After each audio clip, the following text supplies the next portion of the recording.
The DK classes 93। प्यारे बच्चों, welcome है आपका डीके क्लासेस 93 में। अलजेब्रा की हम ये दूसरी क्लास रिकॉर्ड कर रहे हैं। हमने आपको पहले भी बताया था कि इसके पहले भी हम अलजेब्रा आप लोगों को पढ़ा चुके हैं, लेकिन आज हम फिर से नए तरीके से अलजेब्रा आप लोगों को पढ़ाने की कोशिश कर रहे हैं। ये अलजेब्रा का दूसरा क्वेश्चन है। क्वेश्चन बोलता है प्यारे बच्चों, यदि x + y = 7 हो तो x³ + y³ + 21 xy की वैल्यू क्या होगी। हम जानते हैं कि देखो x + y का होल क्यूब बराबर क्या होता है, x³ + y³ + 3xy, ठीक है, x + y। बात समझ में आ गई होगी। तो x + y की वैल्यू कितनी है प्यारे बच्चों, 7। तो 7 का क्यूब बराबर x³ + y³ + 3xy का xy लिख दो क्योंकि हमको इसकी जरूरत है। x + y की वैल्यू कितनी है, 7। 7 × 7 = 7 343 बराबर x³ + y³ + 3 × 21 21xy, यानी कि x³ + y³ + 21xy की वैल्यू कितनी होगी, 343। तो इसके हिसाब से option number A will be the correct answer. तो बच्चों option number A correct answer होगा। तो अब प्यारे बच्चों कुछ सर्वसमीकाएं, कुछ फॉर्मूले आपको फिर से याद करने की जरूरत होगी, ठीक है। एक फॉर्मूला होता है a³ + b³ + c³ - 3abc = a + b + c bracket closed a² + b² + c² - ab - bc - ca। If इसमें एक केस ऐसा ऐड होता है कि इफ a + b + c = 0, अगर हम इसको 0 रखते हैं तो ये पूरा टर्म 0 हो जाएगा। उस कंडीशन में a³ + b³ + c³ बराबर 3abc हो जाएगा। प्यारे बच्चों, केवल और केवल इस छोटे से कॉन्सेप्ट से यदि इक्वल टू 0 करते हैं, इतने ज्यादा क्वेश्चन पूछे गए हैं आप सोच भी नहीं सकते, क्योंकि अगर आप इसको देखेंगे तो फंसे के फंसे रह जाएंगे। तो आपको ये पूरा याद रखना है। इसके बाद कुछ और फॉर्मूले भी याद रखने हैं आप लोगों को। प्यारे बच्चों, जैसे लिखा है कि a + b + c का होल स्क्वायर इक्वल टू, इसका फॉर्मूला होता है a² + b² + c² + 2ab + bc + ca, ठीक है। a + b + c का होल स्क्वायर क्या होता है, तो प्यारे बच्चों ये होता है,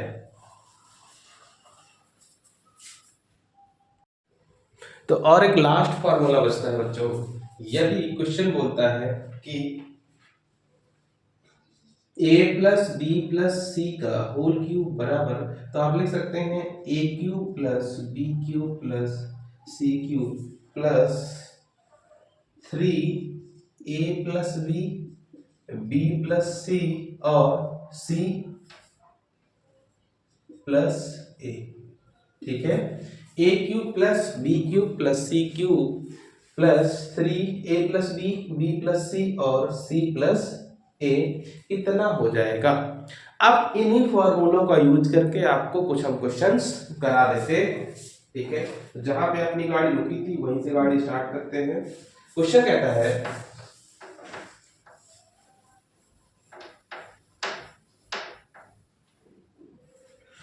आप लोगों से एक रिक्वेस्ट है प्यारे बच्चों, आप लोग नोट्स बनाते चलिए। नोट्स नहीं बनाएंगे तो आपको प्रॉब्लम होगी।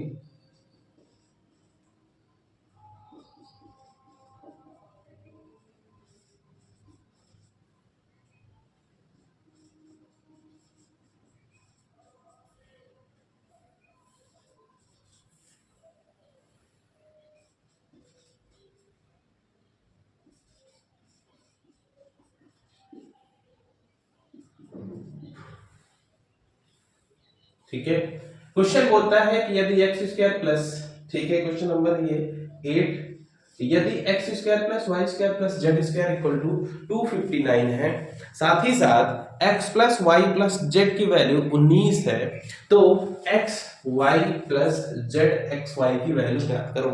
अब देखो आपको लग रहा है कि ये क्या क्वेश्चन दिया है और क्या पूछ लिया, लेकिन अगर इसको आप और थोड़ी सी ओपन करने की कोशिश करो तो X Y plus Z X plus Z Y, या फिर ये वही है X Y plus Y Z plus Z x. तो कहीं ना कहीं जहां ये चीज आती है, ये चीज आती है और ये साथ में दिखाई देता है, तो हमको एक सर्व समीकरण याद आती है जो अभी अभी हमने पढ़ी है कि since we know that a plus B plus c का whole square equal to a square plus b square plus c square plus 2ab plus bc plus ca। कुछ नहीं करना प्यारे बच्चों, इसी फॉर्मूले में ये सारी वैल्यू पुट कर देनी है। तो a plus B plus c का मान कितना है, 19 है।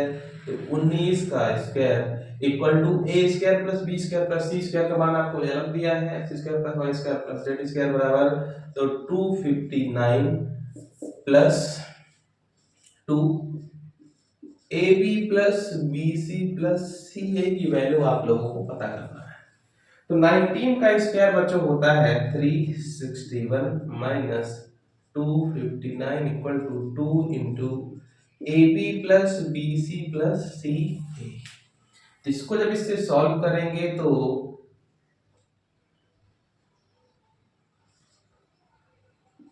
ये आ जाएगा 102। ठीक है, a b plus b c plus c a को आप लिख भी सकते हैं x Y plus Y Z plus Z x. तो इसीलिए x Y plus Y Z plus Z x equal to 61 क्या हो जाएगा बच्चों, इसका आंसर हो जाएगा। आप खुद से सोच के देखिए, यदि आपसे सर्व समीकरण यानी कि फॉर्मूला नहीं बनता होता तो आपसे जो है, ठीक है, ये आंसर नहीं आता। 102/2 51 होगा, 61 नहीं होगा, क्या होगा 50। आई होप आपको ये क्वेश्चन समझ में आया होगा। तो अब बच्चों अब अगला क्वेश्चन लेते हैं। तो बच्चे कॉन्सेप्ट नंबर फर्स्ट है और इसी तरीके के करीब करीब 14 to 15 कॉन्सेप्ट हम पढ़ेंगे और इसके साथ साथ ये चैप्टर कंप्लीट करेंगे। अब समझिए बात को, ये कुछ देर पहले ही हमने आपको ये फॉर्मूला बताया कि a cube plus B cube plus C cube minus 3abc equal to a plus B plus c, ठीक है, a square plus b square plus c square minus a b minus b c और minus सी ए। बच्चों इसमें दो case बनते हैं, ठीक है, दो केस बनते हैं, या फिर ये कहें कि दो क्वेश्चन बनते हैं।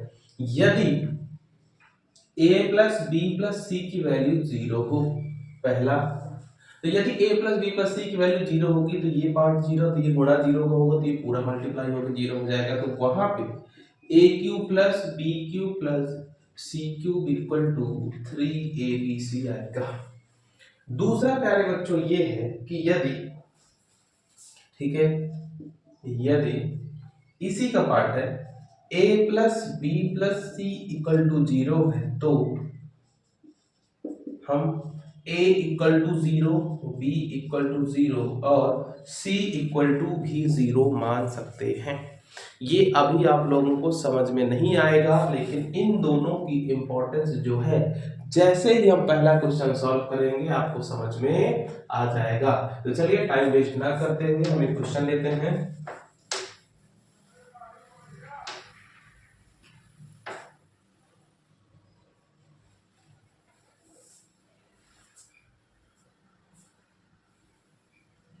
क्वेश्चन नंबर ये 9 हो जाएगा, क्रम नहीं बिगाड़ते हैं। यदि a माइनस 3 का स्क्वायर प्लस b माइनस 4 का स्क्वायर प्लस c माइनस 9 का स्क्वायर इक्वल टू 0 है तो under root of a plus B plus c की वैल्यू क्या होगी। जब बच्चों हम इसको सॉल्व करेंगे, ठीक है, तो आप देखिए कहीं ना कहीं ये तीन चीजों को जोड़ के जीरो लाने का काम यहाँ पे हो रहा है, यानी कि 1 2 एंड 3, और जब तीनों को जोड़ के जीरो लाने का काम हो रहा है, ठीक है, आप समझो बात को। तो हम अच्छा एक काम करते हैं, क्वेश्चन को थोड़ा सा चेंज करते हैं। ये लिखा है एक्स वाई और जेड, तो एक्स वाई और जेड। आप देखिए कहीं ना कहीं एक टर्म, दूसरा टर्म और तीसरा टर्म यदि जीरो है तो हम इसको मान सकते हैं कि भाई ये a है, ये b है और ये क्या है सी है। तो बस अगर हम a प्लस बी, और हमने बताया भी है कि यदि a plus B plus C equal to 0 हो तो हम अलग अलग भी मान सकते हैं, इसीलिए x माइनस 3 का स्क्वायर इक्वल टू 0। और जब इसको सॉल्व करेंगे तो x इक्वल टू कितना आ जाएगा 3, ठीक है। y माइनस 4 का स्क्वायर इक्वल टू 0, ठीक है। तो जब इसको सॉल्व करेंगे तो y इक्वल टू 4, और सिमिलरली z माइनस 9 का स्क्वायर इक्वल टू 0, और जब इसको सॉल्व करेंगे तो z इक्वल टू क्या आ जाएगा 9। तो बच्चों अब हमारा काम कुछ बचा नहीं है। Under root of x plus Y plus Z, X की वैल्यू है 3, y की वैल्यू है 4 और z की वैल्यू है 9, ठीक है। 9 4 13 3 16, तो अंडर रूट 16 जब इसको हम सॉल्व करेंगे तो क्या हो जाएगा 4 will be the answer. I think आपको कॉन्सेप्ट समझ में आ गया होगा, ठीक है। आगे बढ़ते हैं बच्चों। तो बच्चों ये क्वेश्चन नंबर 10 है, और इस क्वेश्चन को आप जब देखेंगे तो आपको बड़ी खुशी मिलेगी कि सर आपने जो बताया था वैसा ही है। तो अगर हम इसको a मान लें, इसको भी हम b मान लें, और इसको हम c मान लें, तो प्यारे बच्चों यहाँ पे देखो तीनों का योग कितना है 0 है। और जब तीनों का योग 0 होता है तो हम कर क्या सकते हैं a plus B plus C equal to 0 है। तो बस फर्स्ट टर्म यानी कि 4x minus 3 upon x equal to 0, जब आप इसको सॉल्व करेंगे तो 4x इक्वल टू 3 यानी कि x की वैल्यू आ जाएगी 3/4। उसी तरीके से जब आप 4y माइनस 3 अपॉन y को सॉल्व करेंगे तो y बराबर आ जाएगा 3/4, और सिमिलरली z को सॉल्व करेंगे तो z इक्वल टू भी 3/4 आ जाएगा, ठीक है। तो बच्चों आपको x का मान, y का मान और z का मान मिल चुका है। अब इसके बाद आपको करना क्या है 1 अपॉन x, x की वैल्यू कितनी है 3/4, 1 अपॉन y, y की वैल्यू कितनी है 3/4, 1 अपॉन z, z की वैल्यू कितनी है 3/4। ये हो जाएगा 4/3 प्लस 4/3 प्लस 4/3, और इसका एलसीएम आ जाएगा 3, यहाँ आएगा 4 प्लस 4 प्लस 4 दुनिया 4 3 12 बटे 3, तो 3 चौके 12, 4 विल बी योर आंसर, ठीक है। आई थिंक आपको कॉन्सेप्ट समझ में आ गया होगा, ठीक है प्यारे बच्चों। तो अब हम आगे बढ़ते हैं और अगले कॉन्सेप्ट की बात करते हैं। 2 क्वेश्चन इसमें और करा देते हैं, लगता है कि क्वेश्चन आप लोगों को करने जरूरी है।